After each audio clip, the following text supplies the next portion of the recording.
राधे राधे भक्तों हमारे चैनल सनातन वाणी में आप सभी का हार्दिक स्वागत है।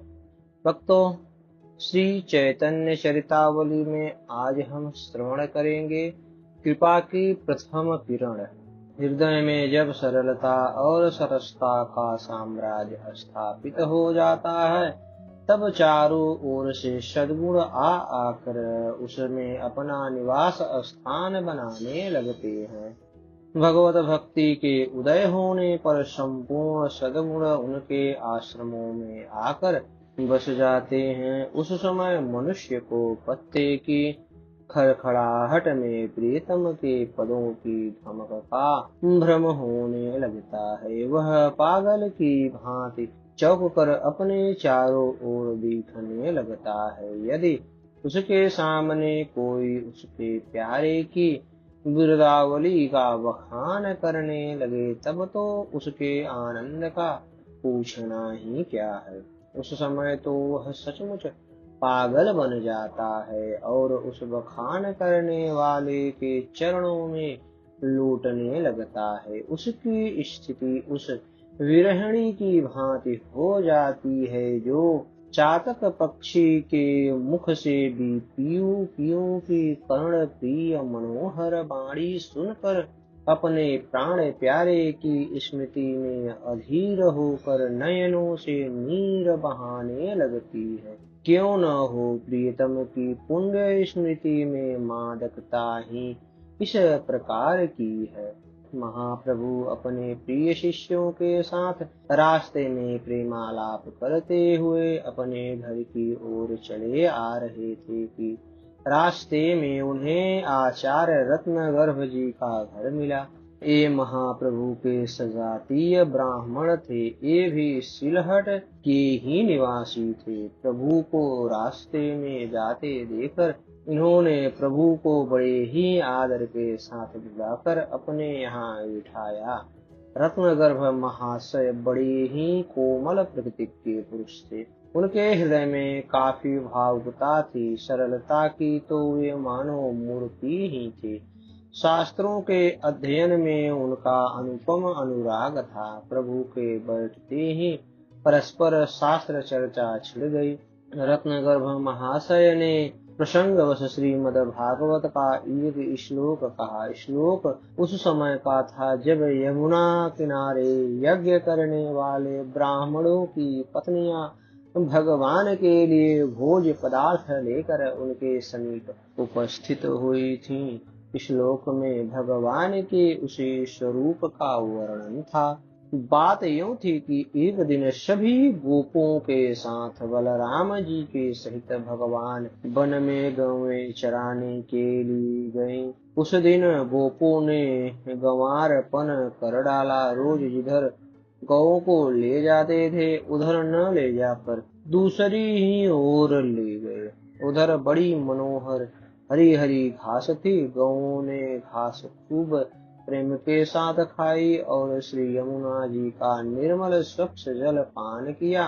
गौओं का तो पेट भर गया, किंतु ग्वाल बाल ब्रज की ओर टकटकी लगाए देख रहे थे कि आज हमारी छाक भोजन नहीं आई। छाक कैसे आए? गोपियां तो रोज दूसरी ओर छाछ लेकर जाती थी। आज उन्होंने उधर जाकर वन में गौओं की बहुत खोज की। कहीं भी पता न चला तो वे छाछ को लेकर घर लौट आए। इधर सभी गोप भूख के कारण तड़फड़ा रहे थे। उन सबने सलाह करके निश्चय किया कि कनुआ और बलुआ से इस बातों को कहना चाहिए। वे अवश्य इसका कुछ न कुछ प्रबंध करेंगे। सभी ग्वाल बाल प्यार से भगवान को तो कनुआ कहा करते थे और बलदेव जी को बलुआ के नाम से पुकारते थे। ऐसा निश्चय करके वे भगवान के समीप जाकर कहने लगे, भैया कनुआ, तैने अघासुर बकासुर सकटासुर आदि बड़े बड़े राक्षसों को बात ही बात में मार डाला। बालकों के प्राण हरने वाली पूतना के भी शरीर में से तैने क्षण भर में प्राण खींच लिए, किंतु भैया तैने इस राण भूख को नहीं मारा। यह राक्षसी हमें बड़ी पीड़ा पहुंचा रही। तैने हमारी समय समय पर रक्षा की है, हमारे संकटों को दूर किया है। आज तू हमारी इस दुख से भी रक्षा कर, हमें खाने के लिए कहीं से कुछ वस्तु दे। गोपों की इस बात को सुनकर भगवान अपने चारों ओर देखने लगे, किंतु उन्हें खाने की कोई भी वस्तु दिखाई न दी। उस वन में कैथ के भी पेड़ नहीं थे। यह देखकर भगवान कुछ चिंतित से हुए। जब उन्होंने बहुत दूर तक दृष्टि डाली तो उन्हें यमुना जी के किनारे कुछ वेदज्ञ ब्राह्मण यज्ञ करते हुए दिखाई दी। उन्हें देखकर भगवान गोप बालकों से बोले, तुम लोग एक काम करो, यमुना किनारे वे जो ब्राह्मण यज्ञ कर रहे हैं उनके पास जाओ और उनसे कहना, हम श्री कृष्ण और बलराम के भेजे हुए आए हैं। हम सब लोगों को बड़ी भूख लगी है, कृपा करके हमें कुछ खाने के लिए दे दीजिए। वे तुम्हें भूखा समझकर अवश्य ही कुछ न कुछ दे देंगे। रास्ते में ही चट मत कर आना, यहाँ ले आना, सब साथ ही साथ बांट कर खाएंगे। भगवान के ऐसा कहने पर वे गोप ग्वाल उन ब्राह्मणों के समीप पहुँचे।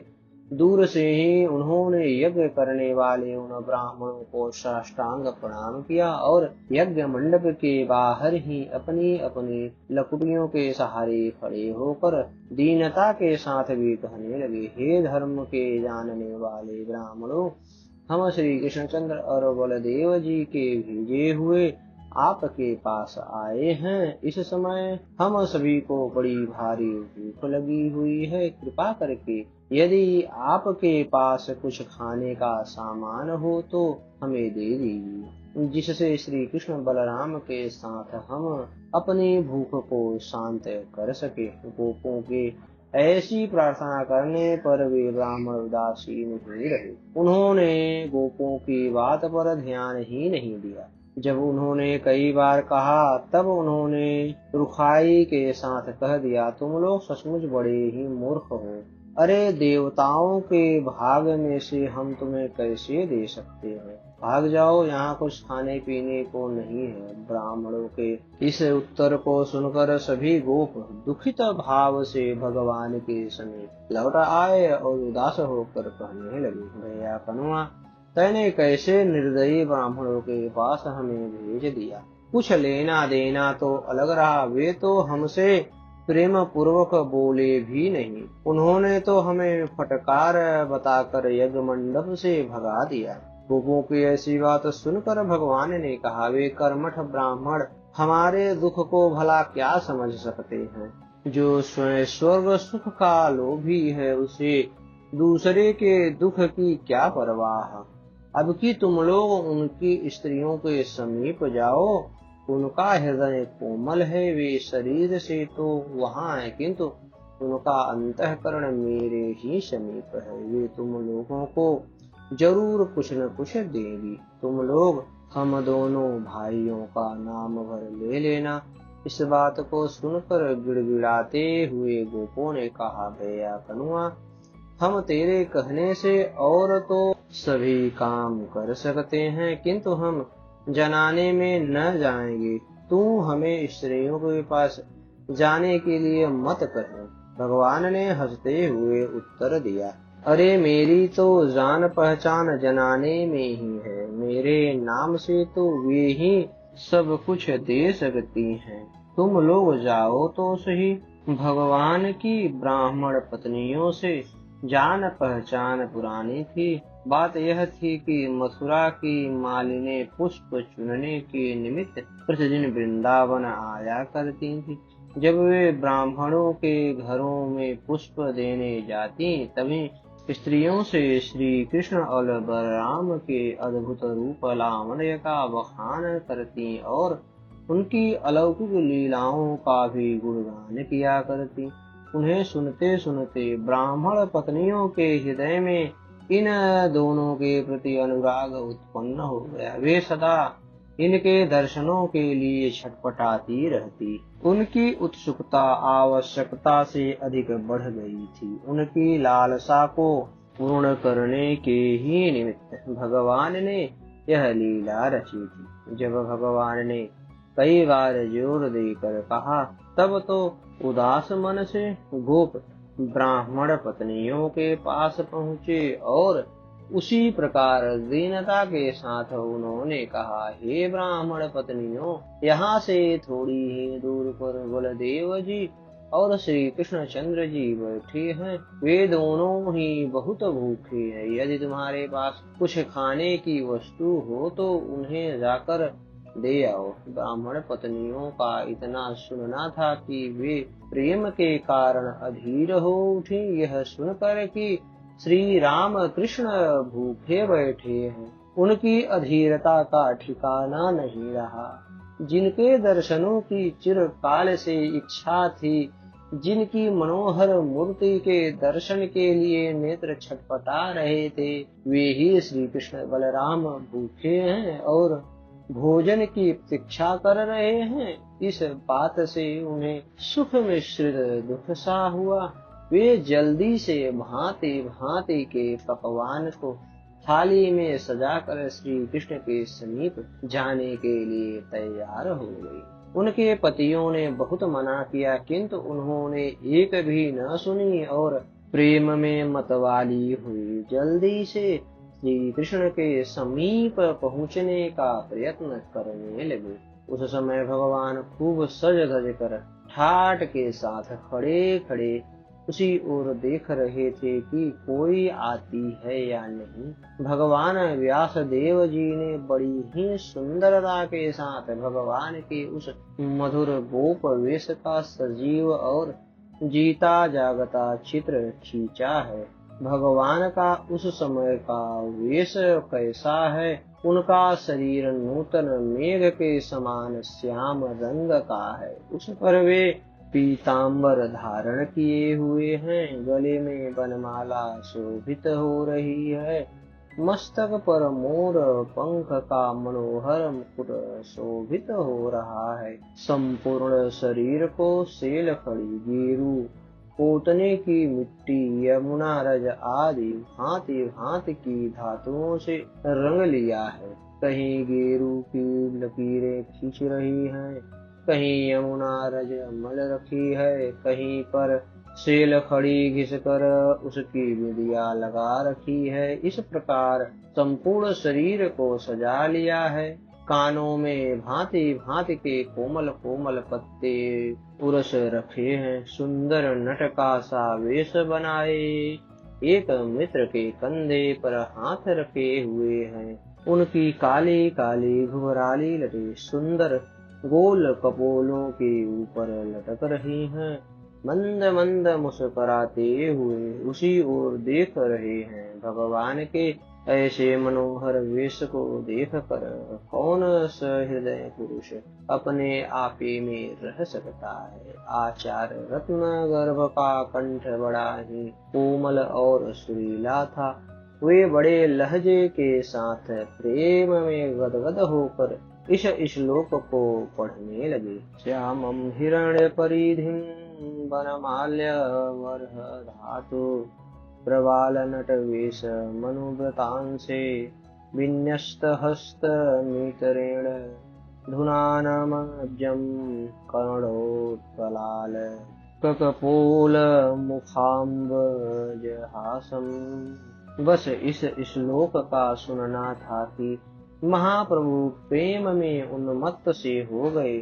जोरों के साथ जहाँ बैठे थे वहीं से उछले और उसी समय मूर्छित होकर पृथ्वी पर गिर पड़े।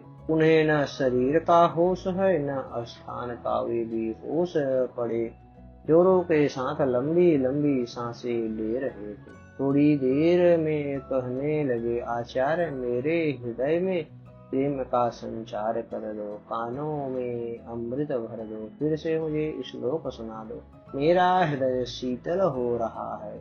आहा श्यामम हिरण्य परिधिम, कैसे कैसे, हाँ फिर से सुनाइए। आचार्य उसी लहजे के साथ फिर श्लोक पढ़ने लगे। दूसरी बार श्लोक का सुनना था कि महाप्रभु जोरों से फूट फूट कर रोने लगे। इनके रुदन को सुनकर आसपास के बहुत से आदमी वहां जुट आए। सभी प्रभु की ऐसी दशा देखकर चकित हो गए। आज तक किसी ने भी ऐसा प्रेम का आवेग किसी भी पुरुष में नहीं देखा था। प्रभु के कमल के समान दोनों नेत्रों की नेत्रों से श्रावण भादों की वर्षा के भांति शीतल अश्रु कण गिर रहे थे। वे प्रेम में विह्वल होकर कह रहे थे, प्यारे कृष्ण कहाँ हो? क्यों नहीं मुझे हृदय से चिपटा लेते? आहा, वे ब्राह्मण पत्नियां धन्य हैं जिन्हें नट नागर के ऐसे अद्भुत दर्शन हुए थे। यह कहते कहते प्रभु ने प्रेमावेश में आकर रत्न गर्भ को जोर से आलिंगन किया। प्रभु के आलिंगन मात्र से ही रत्न गर्भ उन्मत्त हो गए। अब तक तो एक ही पागल को देखकर लोग आश्चर्यचकित हो रहे थे, अब तो एक ही जगह दो पागल हो गए। रत्नगर्भ कभी तो जोर से हंसते, कभी रुदन करते और कभी प्रभु के पाद पद्मों में पड़कर प्रेम की भिक्षा मांगते। कभी रोते रोते फिर उसी श्लोक को पढ़ने लगते। रत्नगर्भ ज्यों ज्यों श्लोक पढ़ते प्रभु की वेदना त्यों ही त्यों अत्यधिक बढ़ती जाती। वे श्लोक के श्रवण मात्र से ही बार बार मूर्छित होकर गिर पड़ते थे। रत्नगर्भ को कुछ भी होश नहीं था। वे बेसुध होकर श्लोक का पाठ करते और बीच बीच में जोरों से रुदन भी करने लगते। जैसे तैसे गदाधर पंडित ने पकड़कर रत्नगर्भ को श्लोक पढ़ने से शांत किया। तब कहीं जाकर प्रभु को कुछ कुछ बाह्य ज्ञान हुआ। कुछ होश होने पर सभी मिलकर गंगा स्नान करने गए और फिर सभी प्रेम में छके हुए से अपने अपने घरों को चले गए। इस प्रकार प्रभु की सर्वप्रथम कृपा किरण के कार्य रत्नगर्भाचार्य ही हुए। उन्हें ही सर्वप्रथम प्रभु की असीम अनुकंपा का आदि अधिकारी समझना चाहिए। अस्तु भक्तों, हमारी यह कथा आपको कैसी लगी कृपया कमेंट कर हमें अपना सुझाव दें और हमारे चैनल को ज्यादा से ज्यादा सब्सक्राइब करें। धन्यवाद भक्तों।